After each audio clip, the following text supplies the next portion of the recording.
Emergency exit stair বর্তমান সময়ের অত্যন্ত আলোচিত একটি বিষয় এবং অত্যন্ত উপেক্ষিত একটি বিষয়, যেটি ভবন নির্মাণের ক্ষেত্রে বিল্ডিং কোডের একটি অত্যন্ত অপরিহার্য অংশ হওয়া সত্ত্বেও ঢাকাসহ সারা বাংলাদেশের অধিকাংশ ভবনেই অনুপস্থিত। কেন এই ইমার্জেন্সি এক্সিট এতটা প্রয়োজন, সেটা নিয়েই আজকের আলোচনা। মূলত ভূমিকম্প এবং অগ্নিকাণ্ডের সময় এই ইমার্জেন্সি এক্সিটের উপস্থিতি অথবা অনুপস্থিতি আমরা এমন হারে হারে টের পাই, যেটা অন্য কোনো সময়ে আমাদের বিবেচনাতেই থাকে না। অথচ অত্যন্ত গুরুত্বপূর্ণ প্রাণ রক্ষাকারী এই উপাদানটি প্রতিটি ভবনেই থাকাটা জরুরি। অগ্নিকাণ্ড, ভূমিকম্প অথবা অন্য কোনো বিপদের সময় আমরা লিফট ব্যবহার করতে পারি না, মেকানিক্যাল কম্পোনেন্ট যা ইমার্জেন্সির সময় ব্যবহার করা যায় না। এই সময়ে সিঁড়িই হয় একমাত্র নিরাপদ উপায় প্রস্থান করার জন্য। এছাড়াও লিফটের ক্যাপাসিটি অনেক কম, জরুরি মুহূর্তে একসাথে এত লোকের চাপ লিফট নিতে পারে না, তাই তখন সিঁড়ির প্রয়োজন হয়। কিন্তু জরুরি নির্গমন পথ বা ইমার্জেন্সি এক্সিট স্টেয়ার বলতে আসলে কি বোঝায়?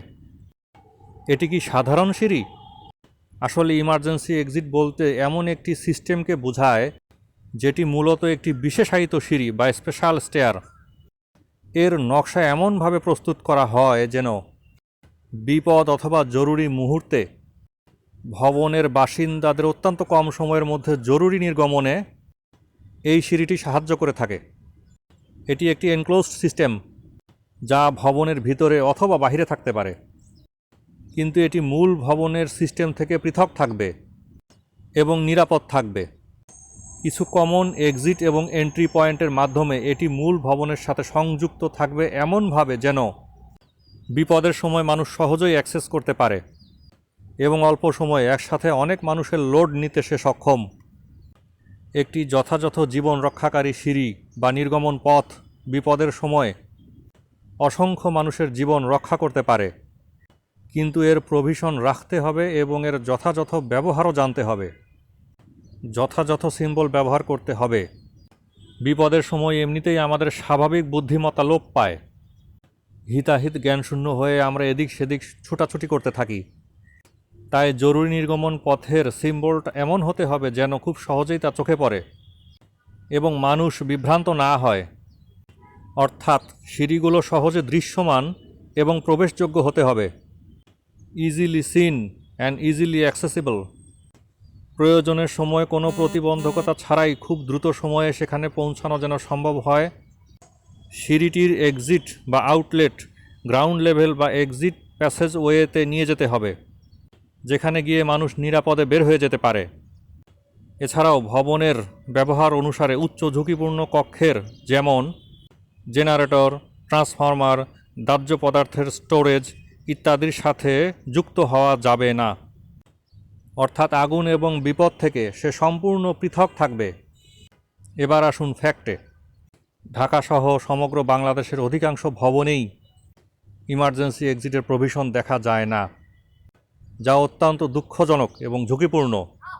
বিশেষ করে ঢাকার মতো একটি জনবহুল মেগা সিটিতে, যেখানে ভবনে অগ্নিকাণ্ড একটি অহরহ বিষয়, হর হামেশাই অগ্নি দুর্ঘটনা ঘটে থাকে, এবং একটি ভূমিকম্পপ্রবণ শহর, সেখানে রেসিডেন্সিয়াল ভবনে বসবাসকারী এবং কমার্শিয়াল বিল্ডিংয়ের শ্রমিক কর্মচারীরা নিরাপদে ভবন থেকে বের হয়ে যাওয়ার মতো পথ খুঁজে পায় না। অনেকেই ভবনের সাধারণ সিঁড়িটিকেই ইমার্জেন্সি এক্সিট হিসেবে চিন্তা করে থাকেন, যা যুক্তিযুক্ত নয়। কারণ সাধারণ সিঁড়িতে কোনো ফায়ার ডোর থাকে না, এটি এনক্লোজড কোনো সিস্টেম নয়। অর্থাৎ অগ্নিকাণ্ডের সময় এর ভেতরেও ধোঁয়া চলে আসবে এবং সাফোকেশন তৈরি হবে।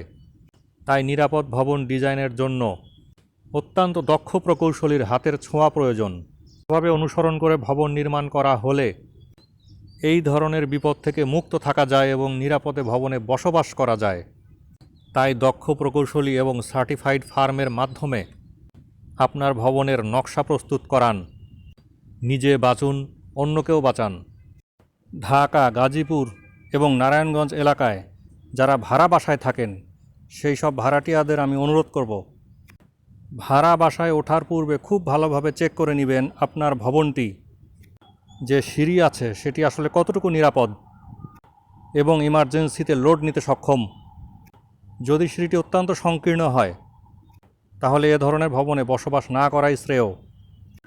দক্ষ প্রকৌশলী দ্বারা কোড ভিত্তিক বিল্ডিং ডিজাইনের জন্য ডেসক্রিপশন বক্সে দেখানো নাম্বারে যোগাযোগ করুন। প্রকৌশলী আহসান।